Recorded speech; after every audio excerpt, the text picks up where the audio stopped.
Die vas wat Jahwe verlang. Vandag hoor ons oral gerugte van oorlog. Ons sien hoe die wêreld se oliedepots ontplof en brand. En brandstofpryse styg al hoe hoër, sodat die perde en karre byna kan gaan staan. Ons sien ook seldsame tekens in die hemelruim wat soms net een keer in duisende jare verskyn. Al hierdie dinge laat ons dink oor die tekens van die einde voor ons oë en baie mense glo dat hulle gereed is vir die einde. Maar daar is 'n groot skering onder ons volk vandag en dit gaan oor Yeshua. Hy self het gesê dat hy tweedrag gebring het en dat ons eie huisgenote ons vyande gaan wees. En so sal broer teen broer opstaan en duidelik sien ons dit vandag. Skeiding kom tussen broers wat sê Yeshua moet nie aanbid word nie en weer is daar wat sê dat Yeshua aanbiddingswaardig is en elke knie sal voor hom buig en elke tong sal hom bely. Ek plaas baie gedeeltes oor Yeshua en baie verlaat die groepe want die woorde wat ek sê is te hard, want die mense ken nie hulle Elohim nie en hulle dink ek is van die pad af. Kom toets my gerus vandag en ook op al my ander studiestukke oor Yeshua en kyk of dit in lyn is met die hele konteks van die skrif en nie net 'n ou gedeelte hier en daar nie. Ek dink met die omstandighede in die wêreld lyk dit nie so goed en dit is hoekom ek so aanhou om te probeer wys wie die koning van die koninkryk is en steeds ken baie hom nie. Maar mense dink ek wil dit afforceer op hulle. Maar ek doen dit werklik uit 'n goeie hart uit. Ondersoek asseblief en toets my met hierdie plasing en bid en vas asseblief hieroor. Vandag besef ons nie wie ons Elohim is nie en ons ken hom nie. Ons Skepper wil hê ons moet die kennis van hom hê en dit is meer werd as brandoffers vir hom. En so gaan ons volk verlore weens 'n gebrek aan kennis vir ons Skepper. Is ons werklik gereed vir die einde en ken ons Skepper en weet ons wie hy is en met wie het ons 'n verbond? Nou hier kom Yeshua in Matteus 9 vers 12 tot 13 en hy vervul die gedeelte in Hosea. Hy maak siekes gesond en hy is saam met sondaars, maar hy word aangevat deurdat hy saam sondaars eet. En nadat hy almal genees het, sien die Fariseërs nie sy goeie dade en hulle gee hom nie die nodige erkenning daarvoor nie. En hy sê hier dat hy barmhartigheid wil hê en nie offerande nie. Dus doen hy hierdie werk gratis en hy soek net die eer wat hom toekom daarvoor. En dit is dieselfde wat Jahwe sê in Hosea. Maar daar het hulle hom ook nie herken nie. En hy wil hê hulle moet hom kan sien en hom ken en na hom bekeer. Nou die Fariseërs is baie noukeurig met hulle offers en reëls, maar hulle toon geen barmhartigheid teenoor sondaars nie. Hulle oordeel en hulle verwerp mense eerder as om hulle te help. Hulle moet 'n voorbeeld wees vir hierdie mense om hulle te help en hulle by te staan, maar hulle is slegte herders.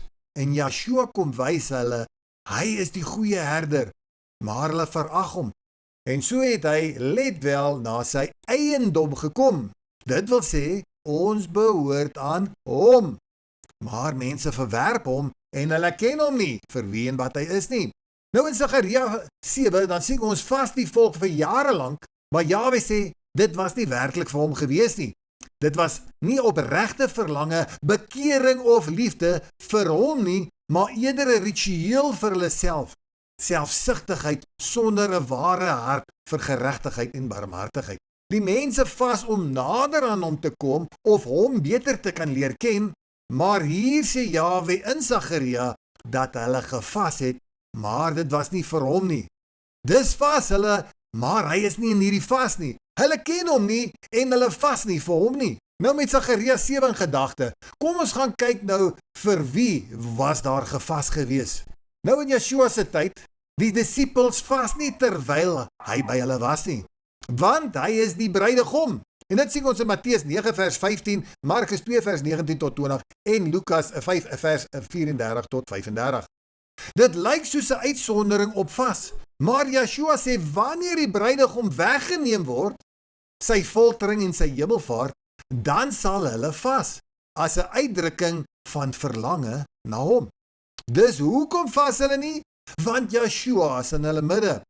Maar as hy opgeneem is in die hemel en weg van ons, let wel, dan vas ons vir wie? Ons vas vir hom, vir Yeshua. Sien julle wat ek probeer sê hier? In Sagaria 7 het die volk gevas en nie geweet vir wie hulle vas nie. Hulle het nie hulle man geken nie. Nou is Yeshua tussen hulle, sy disippels, hulle vas nie, maar die ander wat nie saam met Yeshua hulle wandel nie, hulle vas. Hulle wandel nie saam met Yeshua nie, hulle ken hom nie, soos hy sy disippels hom geken nie. Hulle vas. Is dit die vas wat hy wil hê? Hulle het vir Jahwe gevas, maar hulle ken hom nie.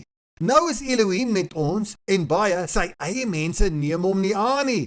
Hulle wag nog vir hom, hulle ken hom nie en hulle bekeer hulle nie na hom terug nie.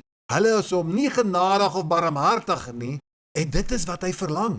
En so het hulle nie die kennis van hom nie en die kennis is vir hom beter as enige offers en hier kom hy en hy bring die grootste offer vir ons. En dan moet ons vas, let wel vir hom, want hy word van ons weggevat. Maar ons het nie die kennis van hom nie en ons bly blind en ons vas en dit is nie vir hom nie, want ons sien hom nie in hierdie vas nie. Ons ken hom nie, ons weet nie wie ons bruidegom is nie.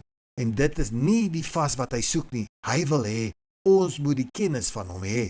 Maar 'n os ken sy besitter en 'n esel die krib van sy eienaar, maar Israel het geen kennis nie en hierdie volk van Israel verstaan nie en hulle kan hom nie sien hier agter die letter van die wet nie. Ja, ons verstaan nie wie is ons hoof oor ons aangestel nie. Ons weet nie wat dit beteken as Yeshua sê, alles is aan hom onderwerp nie. En ons verwerp Paulus se briewe, want Paulus het nie die kennis van Yeshua gehad nie, en het Yeshua se volgers vervolg, totdat die lig tot hom gekom het, en hy kon Yeshua gesien het. En toe Paulus besef wie Yeshua is, begin hy ook voor Yeshua buig, en hy sê in Filippense 2 vers 9, daarom het Elohim die Vader hom uitermate verhoog, en vir hom Yeshua 'n naam gegee wat bo elke naam is, sodat in die naam van Yeshua Messias sal buig elke knie wat in die hemel is, let wel, in die hemel, die engele en almal, die wat op die aarde is, en die wat onder die aarde is. So die wat op die aarde is ek en jy. Die wat onder die aarde is, die demone en al die bose magte, wat in die naam van Yeshua word die demone onderwerp in die naam van Yeshua, en hulle moet ook die knie voor hom buig. Dis hoekom dat die duiwels uit die mense uit kon gegaan het. Hoekom? Want deur daai mag en daai gesag in Yeshua se naam. Dan sal elke tong ook bely dat Yeshua die Here, dit wil sê Yahweh is.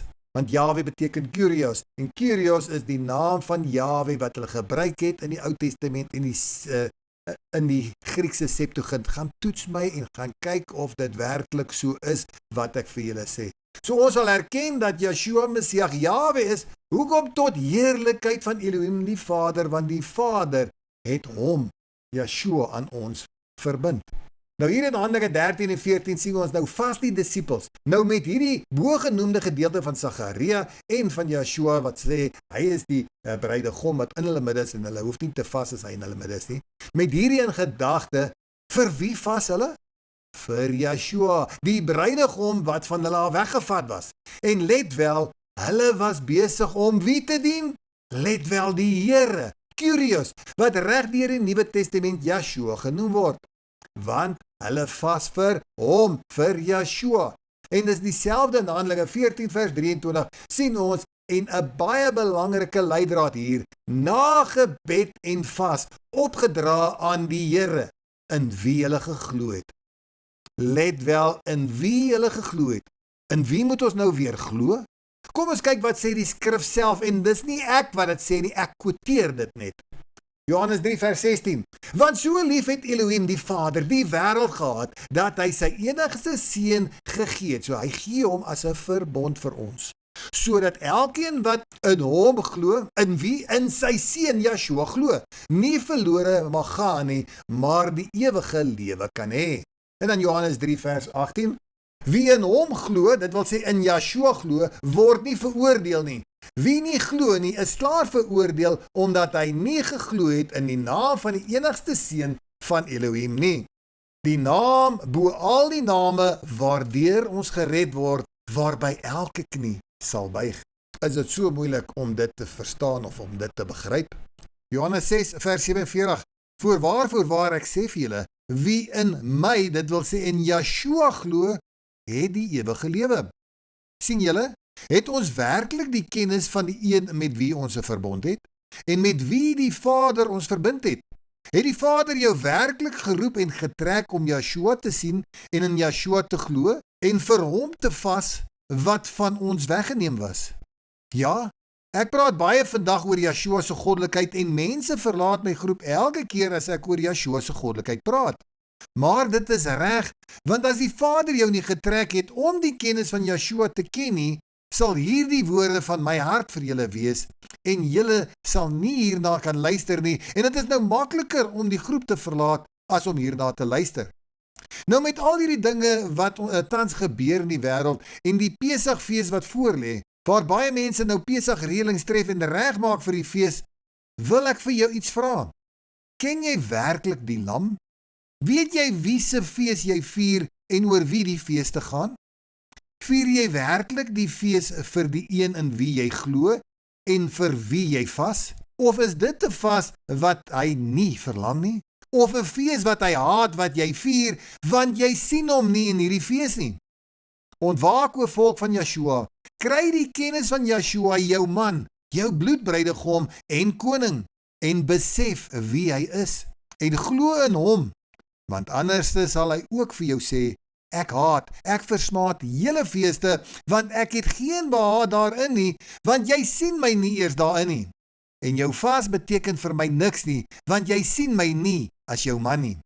En dan nogal baie interessant, sê Yeshua, breek hierdie tempel af en ek rig hom op in 3 dae. Maar hy het van sy liggaam gepraat. So sy liggaam is die tempel, en waar 2 en meer in sy naam vergader, daar sal die tempel, daar sal Yeshua in ons midde wees, en daar kan ons fees vier vir hom, want die feeste gaan oor hom.